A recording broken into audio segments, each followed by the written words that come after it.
Psychology says the ADHD brain is one of the most sophisticated people reading machines in existence.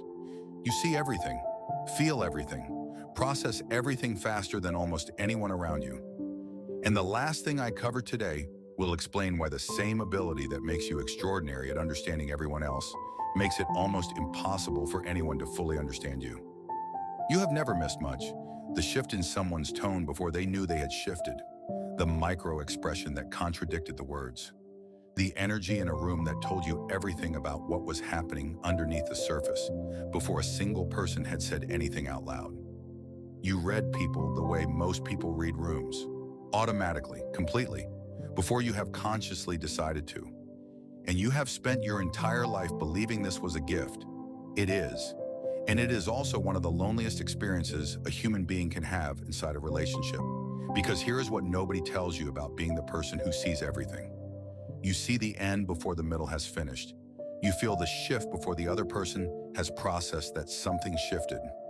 You know things you were never supposed to know yet, and then have to choose between pretending you do not know them and revealing that you do. And both of those choices cost you something. Here is exactly what ADHD pattern recognition costs you in relationships. It costs you the ability to be surprised by people in the good way. Most people experience relationships as unfolding, as a gradual revelation of who another person is, as the specific and irreplaceable joy of discovering someone slowly. The ADHD brain does not unfold people, it processes them. Within the first conversations, you have already assembled a remarkably accurate picture of who this person is, what they are afraid of, what they need, where their patterns are likely to take them, what the relationship will probably look like in 6 months if it continues on its current trajectory. And that processing is not a choice. It is automatic. It happens whether you want it to or not. But here is the part that changes everything. Knowing someone that quickly removes the mystery. And without mystery, the brain that requires novelty to stay engaged starts experiencing the relationship as solved.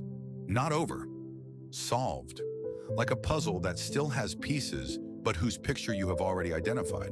And the restlessness that follows is not a lack of love. It is a nervous system that was wired to pursue the unresolved, encountering something it has already resolved too soon. It costs you the ability to be fully present. You are in the conversation. You are also 3 steps ahead of it. You have already modeled the likely responses, already calculated the probable outcomes, already identified the subtext underneath the surface text of what is being said. And while all of that processing is happening, the person in front of you is experiencing something completely different. They are having a conversation. You are running a simultaneous analysis of the conversation while trying to appear to be simply having it. That gap between what they are experiencing and what you are experiencing in the same moment is one of the most isolating features of the ADHD relational experience, because you are never fully where they are. Part of you is always somewhere further ahead, and the effort required to bring yourself back to where they are, to resist the processing and simply be present, is an effort most people around you will never know you are making. It costs you the ability to trust your own feelings. Here is the one that does the most damage. When you can read people as accurately as the ADHD brain can, the line between what you feel and what you have analyzed becomes very difficult to find. You love someone, and you have also already identified 17 things about them that are likely to become problems. You are excited about a connection, and you have also already modeled 3 probable ways it ends. And you do not know whether the anxiety you feel is intuition or pattern recognition, or your nervous system catastrophizing or accurate prediction. Because for you, all of those things feel identical. Most people can trust their gut because their gut is a relatively uncomplicated signal. For the ADHD brain, the gut is a committee, and the committee never fully agrees.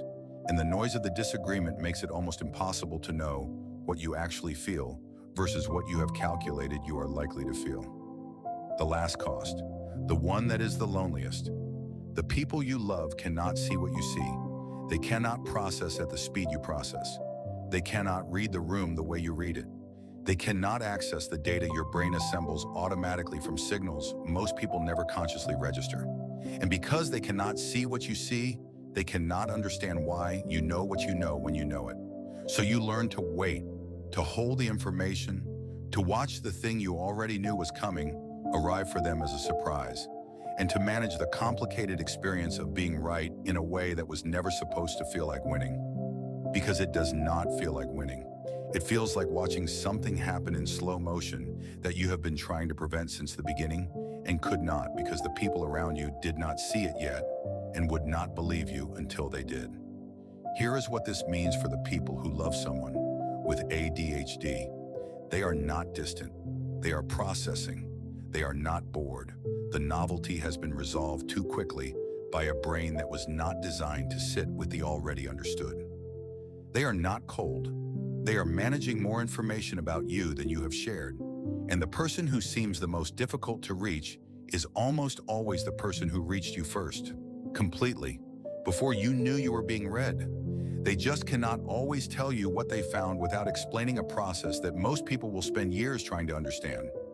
Drop it in the comments if ADHD pattern recognition has ever made relationships feel more lonely than being alone. Because the most sophisticated reader in the room is almost always the least read person in it.